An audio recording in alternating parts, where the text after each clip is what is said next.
Hey everyone, welcome to Retire with Style. I'm Alex and I'm here with Wade Fowl, and we're talking today about variable annuities part 2. We think this is actually a very good episode from a practical standpoint. We laid a lot of definitional items in the previous episode just to begin to level set what's going on in the world of variable annuities. But what we want to do here is, how can we help make you an informed consumer? What are the questions you want to be thinking about with regards to all those definitions that we laid out? What do you think, Wade? Do we go for that? Does that make sense? Yeah.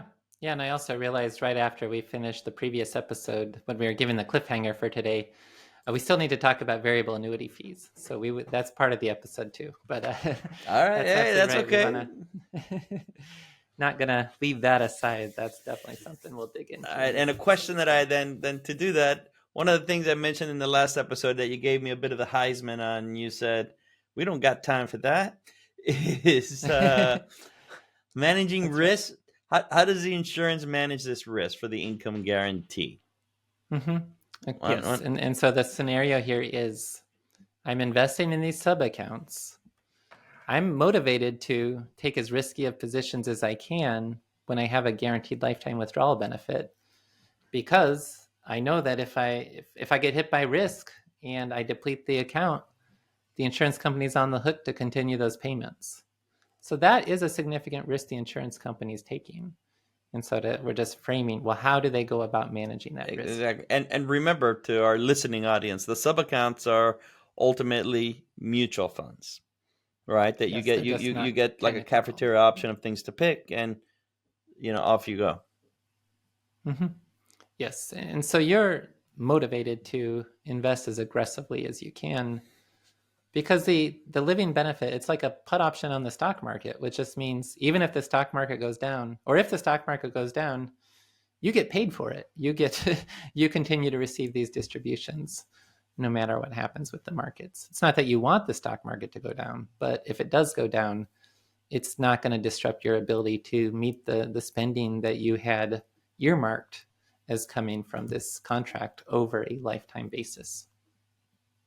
Okay, so there's multiple ways that an insurance company can manage risks for the income guarantee.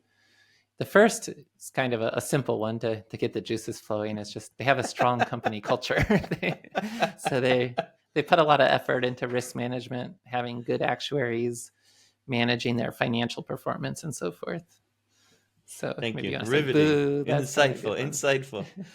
Make Very sure good. that they're a going concern. Check. Make sure they're going concern. Yes. Second, What do they do though? What do these going concerns do to sort of protect themselves a little bit? well, another thing they can do is just play around with the parameters. And we dug into that a lot last week. That at the end of the day, it's how much guaranteed income does the contract provide?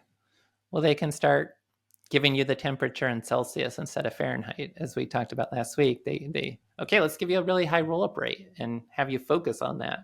But then we'll lower the withdrawal rate connected to it so that you don't get as much guaranteed income. So they just play around with the parameters to reduce and I guess this is obvious too. How do you manage the risk of an income guarantee? You guarantee less income. That's ultimately what this point is. But it's a lever they have to work with. Right. Uh, what about the types of managers within the sub accounts? Now, granted, we just did a whole thing on passive versus active, but I'm curious what you come up with, with Right, regards right. for this one. So there's a universe of sub accounts. It's not just it's not like all 9,000 mutual funds or anything. They're going to decide which financial service companies to work with as sub account providers and then choose funds from those companies. And they want high quality funds. Now, right, we get into this active management type issue, but they're doing their best. They don't want duds, or they don't want really terrible managers as sub accounts, because they want those accounts to perform well, because the better the accounts perform, the less likely they're going to be on the hook to Yeah, make these they're not on payments. the hook.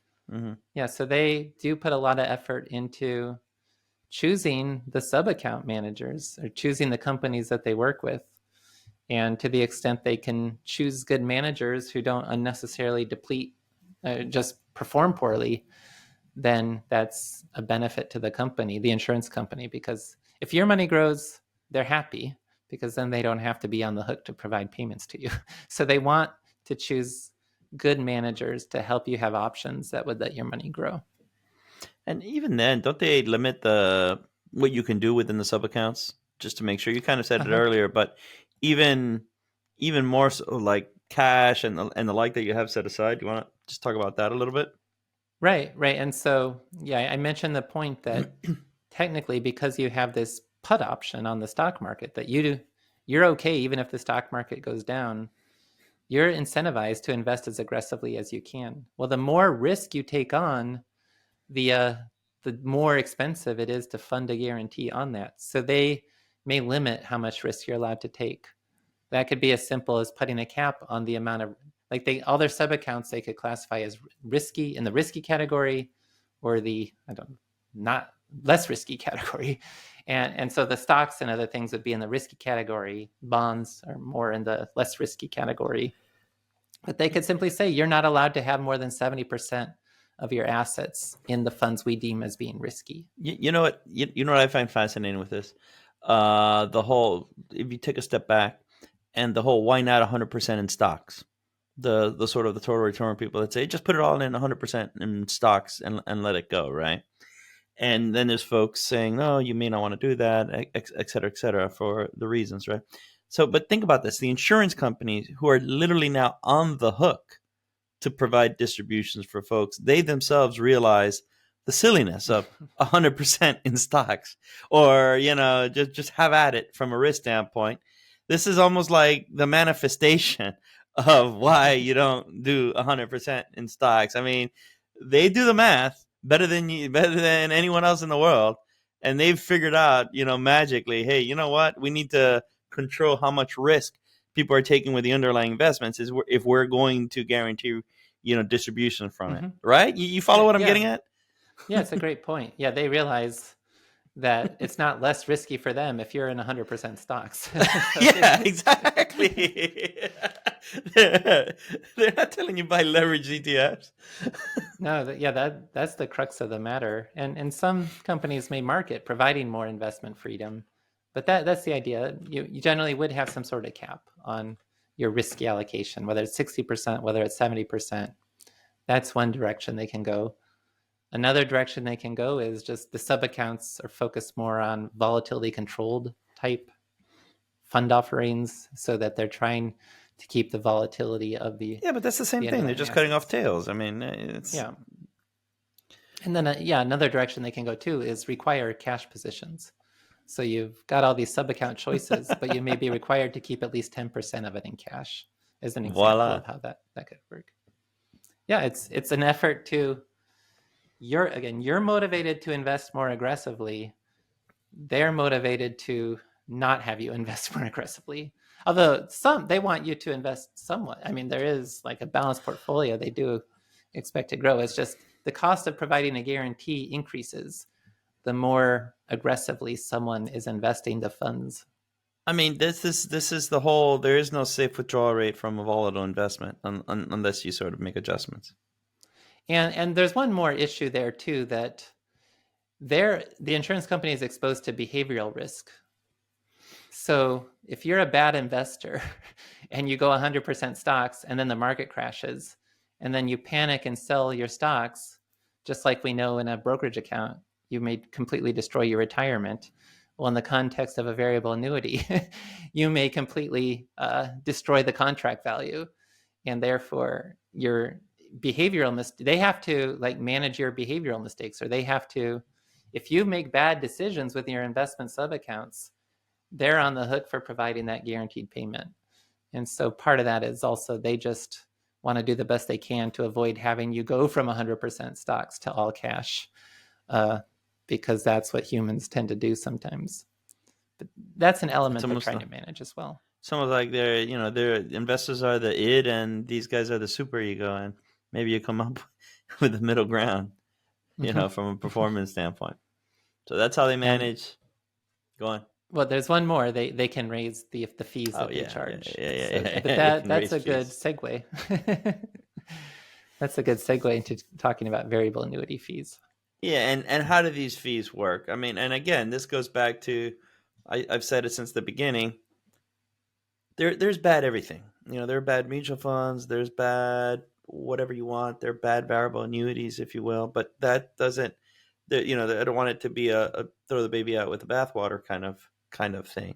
At the end of the day, you're paying for this insurance. And so I remember once, just as an aside, and again, I think it happens to the uninitiated. You look at your statements and you look at some sort of expense ratio and you compare it to a mutual fund expense ratio and the expense ratios of a variable annuity, not knowing any better, you think, why would I pay three times as much for something like this? And Mm-hmm. and to an advisor that really, and I can't stress enough, you'd be surprised how many advisors, after they take their basic CFP certification, no longer revisit this at all. And 7 years later, they have no idea other than And I what. don't think they're learning about variable annuities in the CFP program anyway. That's Oh, why I one of just the said, motivations that. but that's when you're like enthusiastic about this stuff. You know what I mean? Oh, That's when you're enthusiastic about, oh, let me learn everything that you want to be like CFP of the year or RICP person of the year. You know what I mean? Not to take away from your curriculum, but you know what I'm getting at. After this sort of initial enthusiasm or certifications wane, you kind of go into your little cove of things. And mm-hmm. so I, Yeah. I think they miss this a lot. But what is the sort of the building blocks of variable annuity fees? Yeah. So there's four potential types of fees. The first is the sub-accounts have fund expenses, and that's no different than any sort of mutual fund. But that's part of the analysis. Usually, those fund expenses would be pretty similar, whether it's the equivalent fund in a brokerage account or the equivalent fund from the same fund family that's created as a variable annuity sub-account option. There could be the additional 12B1 expense charge that's more for the marketing, but that's an issue inside and outside variable annuities. But yeah, you've got the underlying fund expenses, number one. Number two, variable annuities will have a mortality and expense charge, and that is going to be a percentage of the contract value. Just, of course, the fund expenses are a percentage of the contract value. The mortality and expense charge is also a percentage of the contract value. That covers the cost of business for the insurance company. If it's a commission paying annuity, that's meant to help recoup and cover the costs of paying the advisor's commission. That's also helping to support some of the basic guarantees, such as any sort of basic death benefit and so forth, and also supporting the underlying annuitization tables that are part of any annuity contract. So you got the mortality and expense charges. The third option is the surrender charges, which is annuities are meant to be long-term contracts, but if you want to get your money out in the early years, in excess of the amount they allow you to take free of any surrender charge, you would face a surrender charge schedule. It could be something like 10% in year one, 9% in year two, 8% in year three, 1% in year 10, and then it goes away. That would be one example of a surrender charge schedule. And that's Now, to recoup the commission was paid to the advisor. And then if you kept it just for a couple of years, that's not enough time for the mortality and expense charge to recoup that. So that's what the this surrender charges are for. this is for me. This is interesting, and I say this, and let's have some context. Wade and I are managing principals of McLean Asset Management. McLean Asset Management has largely been an assets under management firm. We do annuities and things like that, but for the most part, we've been assets under management. We were fee only a few, even a few years ago, and so I want to talk about this because this is where, because you had mentioned commission, right? So in our business, in our normal business, there's a, let's just say for argument's sake, I think it doesn't averages, it's lower than that, but for the sake of this discussion, if you're managing assets and you're charging 1% a year, and the relationships are long term, they're gonna exceed effectively 7 years, 8 years, 9 years, 10 years, etc. Right? And so it's very easy to say, aha, this surrender charge, I'm paying a commission for 7 years. effectively you're almost front loading the advice over the course of a 7 year period, over the 7+ year period. So if you really compare apples, if you're doing a true comparison, you want to know what the lifetime value of the AUM bill was versus the lifetime value of the surrender charge. Now, then there's more wrinkles in the sense of, well, but I'm providing ongoing financial advice, et cetera, et cetera. So that's a fair point. But you want to be able to compare these in terms of what you're getting for that fee, if you will. Wade, you want to maybe clear that up a little bit as well? I don't think it was clumsy when I was going through that. No, yeah, and if you're a long-term holder, you never pay any surrender charge. That's only if you want to get out of the Yeah, contract early on. yeah. I even forgot to mention that part. Yeah, but you know But what I'm trying to that's do right, here? I'm trying to kind of frame the whole fee thing in a right, correct way.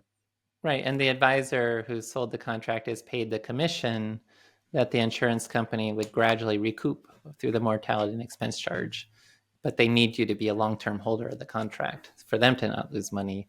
So the surrender charge is their way to make up for that if you decide to abandon the contract, which hopefully you're not going to generally do. That's you're going into these because they are meant to be long-term contracts. But that's the issue there. And then the fourth potential charge is just for any optional benefits. If you have the guaranteed lifetime withdrawal benefit, if you have an optional death benefit rider, those are not going to create any profits for the insurance company. The profit part is coming through the mortality and expense charges. The optional living benefit charges are simply used by the insurance company to buy the financial derivatives to help support the guarantee that they're on the hook to provide you. So that's the way, that's an additional, and that may be, there's different ways those work. That's what I mentioned before. These other charges are on the contract value. With living benefits, the charge could be on the contract value. Charge could be on the benefit base, which would, if the benefit base is worth more, make that charge more expensive. Or it could be on some other type of hybrid between something in between the benefit base and the contract value. But again, those charges are simply meant to support the guarantees that the contract provides. And then we've had David Lau on the show, DPL. We're friends with the kind of fee-only annuities as well. And by what those fee-only annuities are doing is they strip the commissions out of the annuity, which allows the insurance company to reduce the mortality and expense charges because they don't have to pay the commission through that.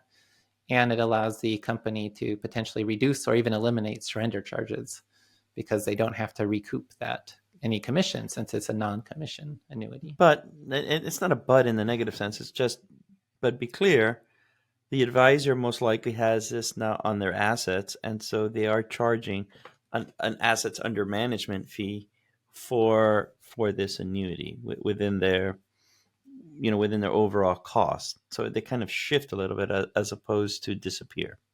That's neither good Right. nor bad. I'm just sort of pointing it out. Yes, if you're paying the advisor an assets under management charge and they're managing the contract value of the variable annuity for you, that assets under management charge would apply to the contract value as well. That's completely separate of any involvement of the insurance company. It's not, in that scenario, it's not a variable annuity fee, but it is a fee you pay by working with the advisor. Mm-hmm. Okay. And you want to talk a little bit about the ongoing fee drag and assets and required assets to meet the goal? Right. So that's like, how do you frame variable annuity fees? And so if you had a traditional kind of commission-based variable annuity, you could have a 3.5% total charge. It could be like a 0.5% fund expense, maybe 1.25% mortality and expense charge. Surrender charges aren't applicable here, but we're now at 1.75%. I maybe didn't give these numbers high enough, but say another 1.5% as the rider charge. Now that's getting us up to 3.25%. So you're all in potentially paying 3.25% as an annual fee. And is that expensive? Well, one way to frame that, it's not so much the fee drag as how much assets do you need to feel comfortable with retirement? And if you can earmark less assets through the variable annuity because you're worried about outliving your money, and therefore you'd be using a really low, quote unquote, safe withdrawal rate with an investment portfolio, you might be able to meet your goal with less assets using the variable annuity. And then at that point, who cares what the fee drag is? These are assets earmarked for my spending, and it's allowing me to meet that spending with less assets. And so that So, could make me feel more comfortable. is it easy to say, said another way? You have $1 million portfolio and you want to retire, and you're going to take a sustainable withdrawal rate, and with that you're taking 38,000 a year, or whatever, right? Or you don't have $1 million portfolio and you get the same $38,000 a year through a variable annuity with less overall in assets. And so at the end of the day, to your point, what do you care? Because you're making $38,000 with less of an asset pool. It's all embedded in the fee, but so what? You're doing it with less money, and Mm-hmm. you're getting that insurance component to it. Is that a fair way of Right. kind of turning it And to around? that point too, it's you may have a higher fee percentage, but if you can apply that to a smaller asset base to fund your retirement, you're not necessarily paying more overall fees at the end of the day. Although that might be a stretch, it might still be more overall fees. But you are getting these protections that you have guaranteed lifetime income assured no matter how long you live and no matter what happens with the financial markets during your retirement, subject to the claims paying guarantees of the insurance provider, which is a big disclaimer we should be clear about. Yeah, yeah, yeah. But no, but I get that. But still, I mean, it's just you have to look at it for what the end game is, not necessarily the. You're not comparing. It almost goes back to the first part that we ever said. The first thing out of our mouths is you need to compare apples to apples, and just saying the fee drag and looking at 3.75 versus a mutual fund at, I don't know, 40 bips. It's just not the same thing. They're Yeah, doing and different the things. other piece of that is so Moshe Molesky, we talked about how when you have these, you should invest more aggressively. Just mathematically, you've got this insurance that is allowing you to invest and to not be worried about what's happening in the markets. Moshe Molesky did have a study looking at big accounts with variable annuities with and without living benefits, and found that people were generally increasing their stock allocations by 5 to 30 percentage points with the living benefit in place. Even more recently, David Blanchett had a study with the Alliance for Lifetime Income showing how people are less likely to abandon their stock investments when they had protections in place. So there is a sense that people who have these guarantees are willing to invest more aggressively. And in doing that, well, if markets do okay, you're not necessarily sacrificing legacy because the risk premium from the stock market might more than compensate you for the fees that you're paying. So that at the end of the day, even though you paid higher fees because you invested more aggressively, the net legacy, the legacy you provide net of fees, or the value of your assets net of fees, could be higher because the growth you achieved by feeling more comfortable. It's like with that Moshe Molesky scenario. Maybe if I didn't have the guarantee, I'd only feel comfortable with 40% stocks.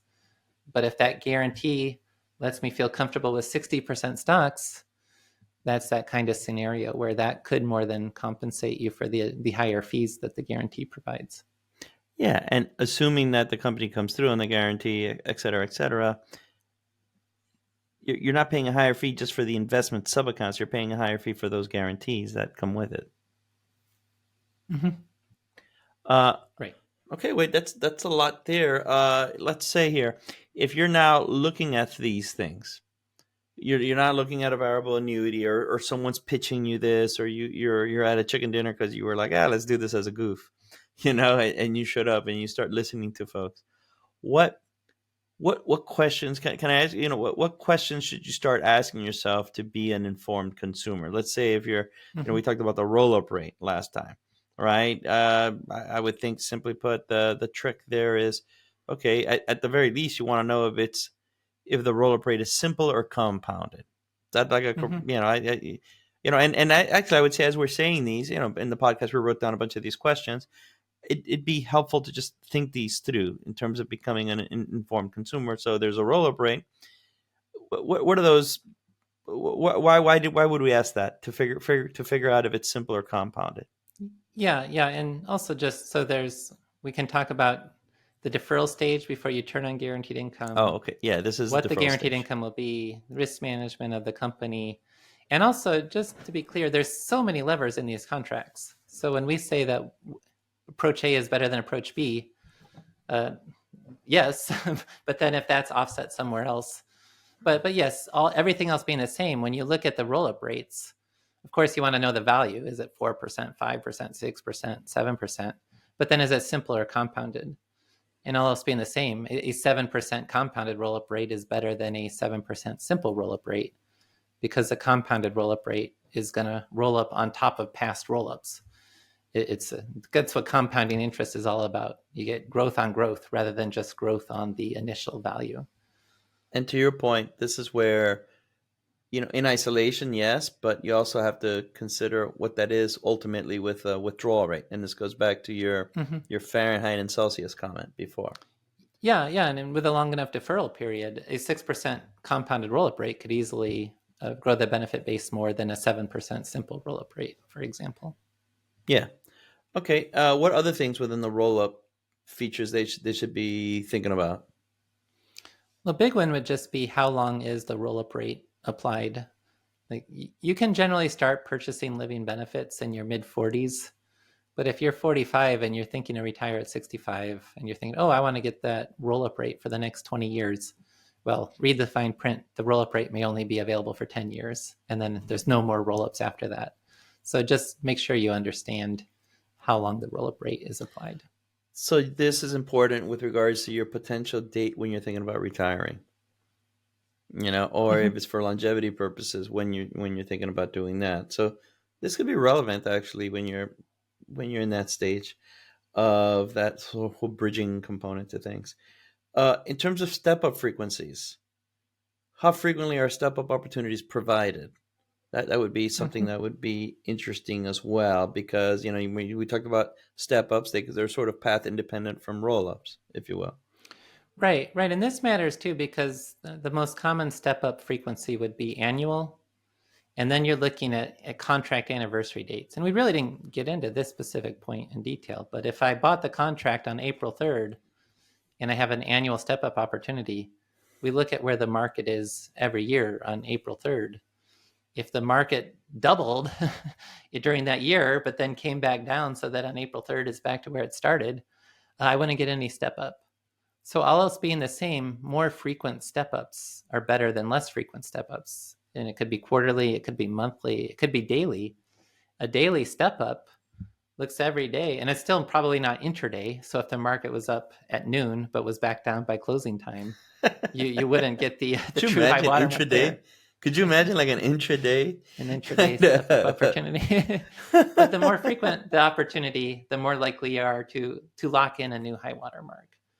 And So, and the other piece is, and this is helpful to me. Step up applies to the contract value. Roll ups are just roll ups. They're mhm, just going to increase by whatever. Remember, roll ups though aren't investment rates of return as well. That's the right. other piece. Nor So you are have, step ups, yeah, but yeah, no, no, I but got you. they But come uh, from market returns, though. yeah, and to me, I just see it step ups relate to the contract value.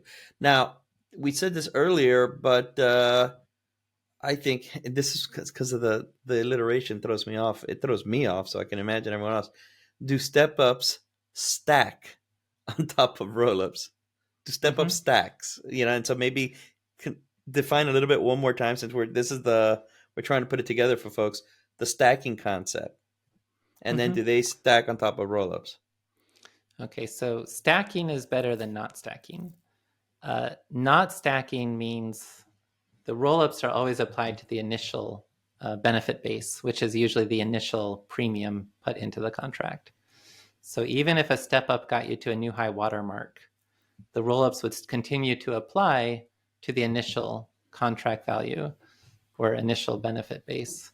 And so you may get a long time where your benefit base is flat because the roll-ups are trying to work their way up to where that step up got you.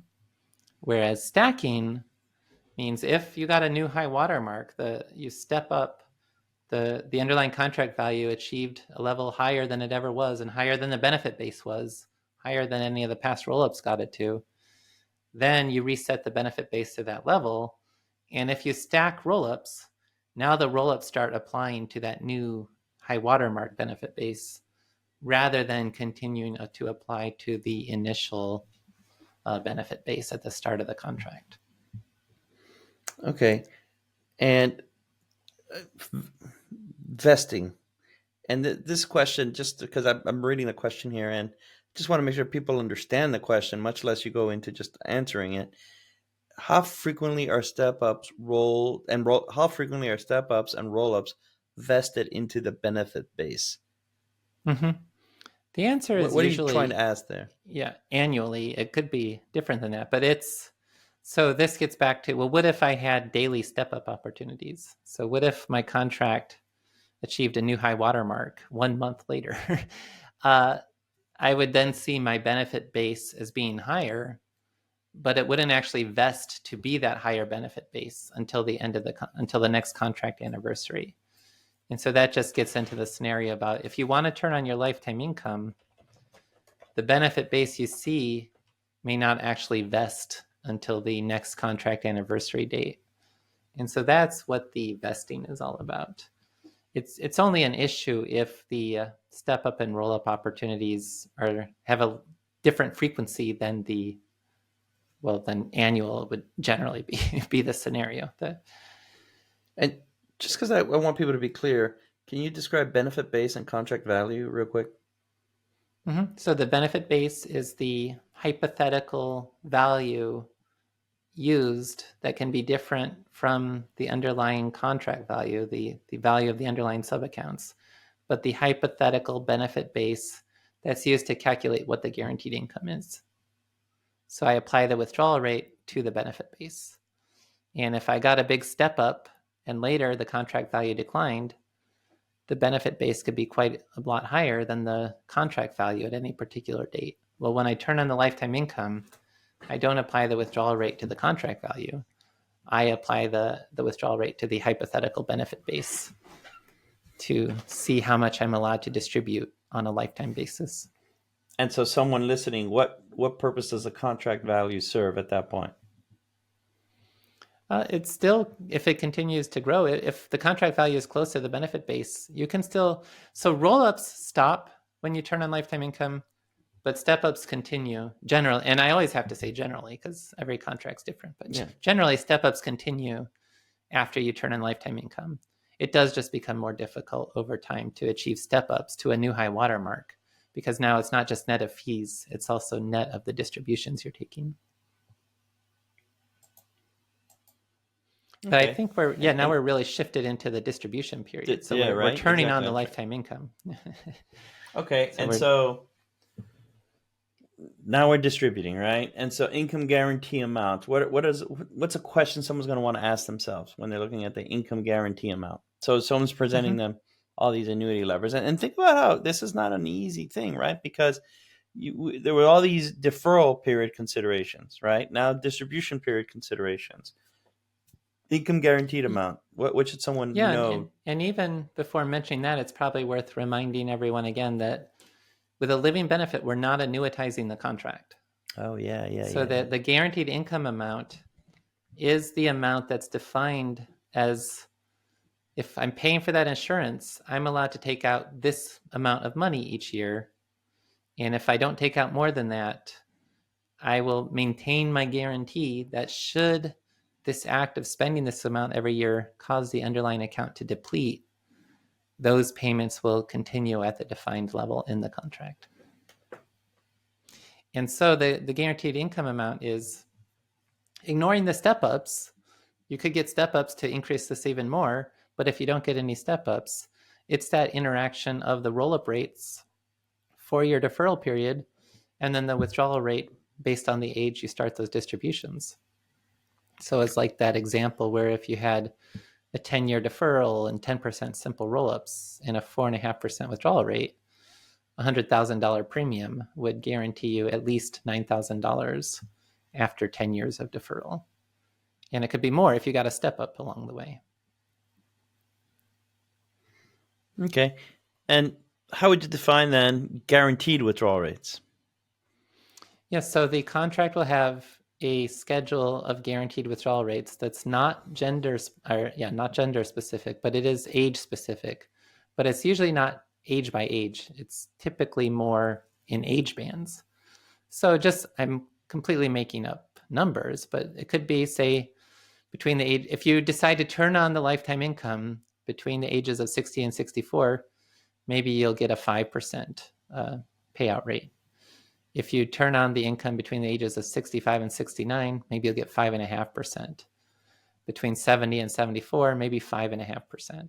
Something like that. It's just an age-based set of withdrawal rates where, depending on the age you decide to turn on the guaranteed lifetime income, not annuitize the contract, but just turn on the living benefit, it's going to tell you what percentage of the benefit base you're allowed to receive.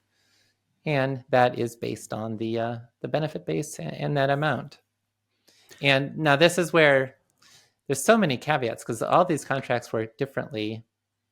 What I was describing just now was really these withdrawal rates are based on the age you turn on the payments, not the age that you open the contract.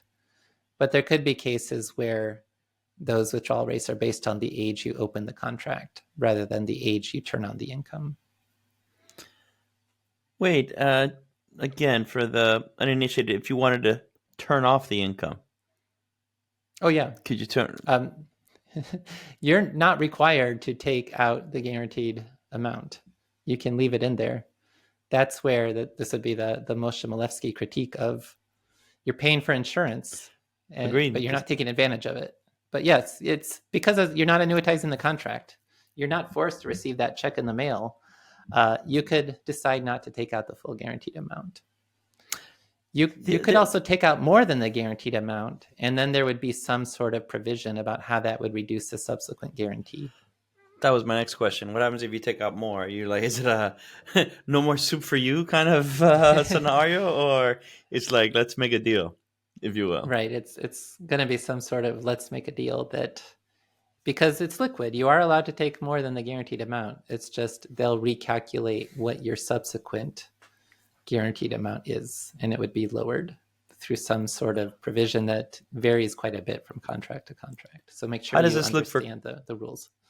Sorry about that. How does this look for couples? We've been talking about in the singular. How does this work in the plural? So it could be for a single life or for a joint life, and typically it would be a couple that does that. There's two options. The most common, a lot of the guaranteed withdrawal rate schedules simply just, if it's joint life, they reduce the payout by 0.5%. So if it would have been 5% for the single person, it'd be 4.5% for a couple. If it would have been 6% for the single person, it'd be 5.5% for the couple. There are some companies that actually offer the same payout rate for a couple as for a single, but they charge a higher rider fee for the couple. And that's just because they have to buy more protections, because with a couple, there's a greater chance that somebody lives longer. So is it fair to say it's not that you're getting an advantage for doing it joint or single? It's going to be actuarially fairly priced. Is that right? So, and that's a broader point to all of these levers we're talking about. At the end of the day, they're all going to work together in some manner that's based on actuarial science. So there's no way to really scam the insurance company because they have some really neat provision somewhere. That's going to be offset somewhere else, unless they're simply mispricing the contract. you see, that's a key. So that's why I said it, because you're talking about they took it from the writer instead. That there is no arbitrage. The closest thing to the arbitrage is what you said in the last one. Sometimes in defined contribution plans, they can't have gender-based pricing, so women can kind of make out a little better. But absent of that, it doesn't really matter, right? It's just what flexibility do you like? Mm-hmm. Right, and what are you most comfortable with? And companies will market different things. That one company might market they have daily step-up opportunities. Actuarially speaking, that's not necessarily better than annual step-up opportunities, because again, they'll change some other lever somewhere else to reduce the advantage on some other feature. But if that resonates with you, you might go that way. Another company might market that they have unlimited investment freedom, so you could be 100% stocks, but probably they're going to have a lower payout rate associated with that. So you've got some flexibility to go with the story that resonates with you. It's just each company is trying to offer some different story as a way to market their particular approach to building the product.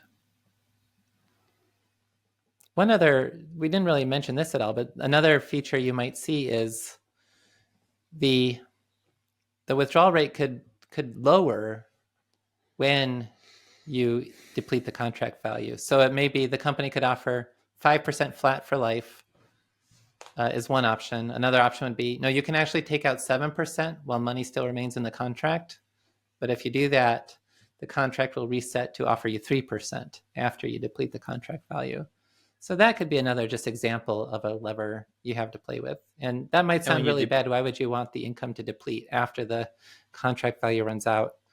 But in terms of the sequence of returns risk, it's always the partial annuity strategy. That much higher payout rate early on helps to protect your other investments so that they're better prepared to provide the difference when that contract value depletes. You said something, and I want to ask a question, and I'm trying to see. And forgive me if I'm not getting it right. I'm just trying to constantly put myself in a consumer listening to this for the first time, and I'm thinking, how did I feel listening to this for the first time? And what you just said made me think, oh, the contract value is depleted, and I get 3%. Is that what the annuitization is? Yeah, with that settlement phase where now the insurance company's on the hook to start paying you out of their pockets. Well, they, in this scenario I just created, you were allowed to take 7% of the benefit base each year, but when the contract value depletes, and this is not a surprise, you were told this, but the settlement phase is going to give you 3% of the benefit base.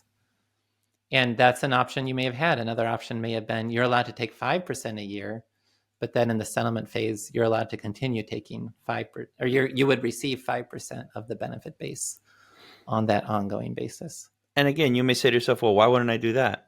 Well, because you're going to be paying for that. You're paying for that extra 2 percentage points in some other sort of lever, if you will. But that may give you more security. Impact of non-lifetime withdrawals. Yep, and that's so you even when you're in the deferral phase and you want to take out a distribution, you can clarify that you don't want to turn on your lifetime income. You just want to take a distribution. And that's what we talked about. There's going to be, every contract's different, but they're going to do something to then lower the benefit base if you do that. And conversely, even when you're taking the lifetime distributions, you could decide to take more than the lifetime distribution. You can do so. It's just they will recalculate the benefit base accordingly and reduce it so that you would have less subsequent guaranteed income. But that's the same logic of a brokerage account. You can spend as much as you want, but if you spend more, you're just going to reduce the chance of being able to spend in the future. It's the same idea. It's just made more explicit with the variable annuity. You can spend as much as you want, but if you're going to spend more than the guarantee you're paying for, you're just going to get a reduced guarantee for the future. Wait, you can spend as much as you want as long as it's zero. Yeah, no. And so okay, just as we're winding here, we talked about the questions from a deferral period. That has to do with just the interplay between the roll-up rate, the step-up rate, the stacking, vesting, contract value, etc. Distribution, just we just went through those questions. Income, the income guaranteed amount, the withdrawal rates, etc. The risk management approach, we mentioned it, but just I can knock these out, Wade, real quick in the interest of time, and then you could take us home with the other one. But again, risk management.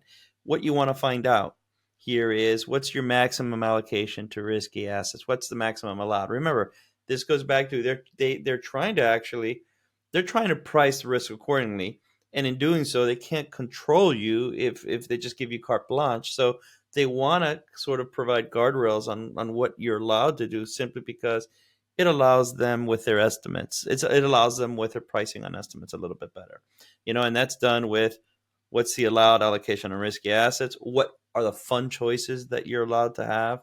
Are there any requirements about using volatility controlled funds, holdings in cash? We've mentioned this earlier.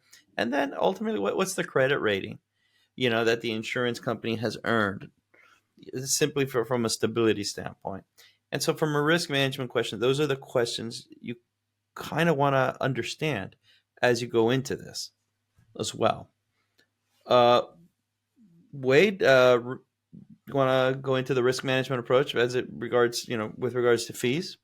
Yeah. So as a review of what we were talking about on the fee side, you want to understand the fees that you're paying, including variable annuity sub-account and sub-account fees. So you have the underlying expenses on the sub-accounts you choose. You have the mortality and expense charge for the annuity contract. You want to understand what those are. And generally those would be applied to the contract value, but you want to just make sure that that is the case, that they're not applying Would them to the benefit Would base you or some mind other just metric. because it's a new term for the uninitiated, more, and you said it, but just mortality and expense charges. Those entail.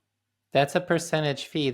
That's the one where the insurance company is making its money. So the investment That's why I'm asking again. charge, Because yeah. yeah. So the investment sub-account charges, those go. The variable annuity is picking fund managers to provide those funds. Those fees go to the fund manager. The mortality and expense charge is the percentage fee that's going to the insurance company to cover their costs of doing business and to cover the guarantees, the basic guarantees that are being provided as part of the contract. Not any living benefits, just basic return of contract value, death benefit, and so forth. Yep. And then if you have an optional rider for guaranteed lifetime withdrawal benefits or an optional death benefit or some other type of optional living benefit, there's a fee for that. And that's going to be used to purchase the financial derivatives to support the guarantee. It's not, the insurance company is not making money off of their rider fees. So you're essentially saying the sub account fees and these rider fees to purchase whatever leaps or whatever in the open market, those are pass throughs for the most part. Mm-hmm.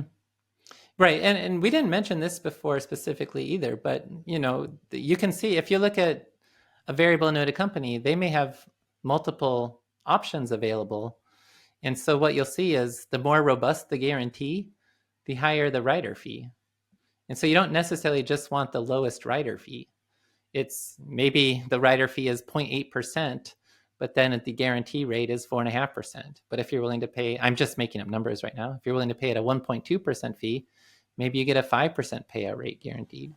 Maybe if you're willing to pay a 1.6% fee, you get a 5.5% guaranteed withdrawal rate. So it's not just a matter of finding the lowest fee on the rider, because again, this is an actuarial game. The more robust the guarantee, the higher the rider charge. And you I just mean, want to understand what that is, how it works, what it's applied to. It may be applied to the benefit base, or maybe applied to the contract value, or I mean, something the else. question you have to ask yourself here, to me, when you're talking about these rider fees and that is, if you had the money yourself and you wanted to go in the open market and buy leaps and the contracts to do so, could you get a better rate than the insurance company? And that's not even considering the pooling, the mortality Mm-hmm. pooling benefit and all that. That's not even considering that. And Right. most likely the answer is going to be no. Frankly, simply because of how they work on the institutional side. Yeah, and that point is a little bit of a teaser for when we later talk about fixed index annuities, where someone will say, "Oh, you could just create your own fixed index annuity," and yes, maybe, but you don't get that institutional pricing and so forth. But to try to recreate your own guaranteed lifetime withdrawal benefit, that's a whole nother world of complication that you need an entire team of actuaries to have figured out. A household is not going to be able to replicate, and that's not even with the risk pooling feature as well. Even if we read your book. Yeah, even if you read my book, you're not going to be ready to go price your own GLWBs, unfortunately. Maybe if you read some of Moshe Milevsky's books, he has the Calculus of Retirement Income. That is really a book about calculus, and that's what you need for pricing some of this. My book doesn't have any calculus. Okay. Then fee adjustments. Does the insurance company have any capacity to change the fees? And that's generally the answer is yes. So right now the rider fee may be 1%, but when you read the fine print, the insurance company reserves the right to increase it to up to 1.5%. Now they generally aren't doing that to trick you, but if financial derivatives become more expensive, they may have to pay more to support the guarantee in the future, and they reserve the right to increase the fee accordingly.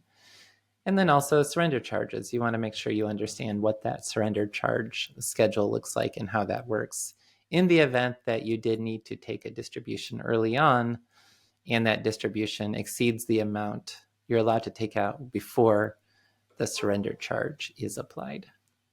So that, at the end of the day, that's variable annuities. I think we had a pretty good discussion. Every company is offering different features and so forth. So what we talked about isn't universal, but I hope it's sufficient to really help the listeners understand how these work and gives them the ability to start looking at the features of any particular contract. And they may have to change the terms. They may not see the term benefit base. It may be called income base.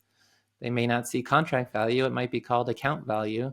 But once you make that basic translation, that you actually understand what you're reading about. That's my hope with these episodes. No, 100%. And I think I mean, I think folks, especially in podcasts, maybe shy away from providing the level of detail we did today simply because it's like, oh, it's going to be boring or whatnot. And, I don't know what to say. Sometimes you're dealing with a lot of money. You spent 30, 40 years building up this base. You need to know. There's no way around it, right? You just need to sit down and listen in. I think Yeah. we've been accomplishing that, so far. So I think it's great, Wade. Yeah. If you're thinking to put $200,000 into a contract, you want to make sure you understand how that contract works. And it's not, it can be complicated, but it's not insurmountable. It is possible to understand how these contracts work. It's not impossible to understand. And hopefully there you go. The listeners have. I think that's the slogan for Retire with Style. It's not impossible to understand.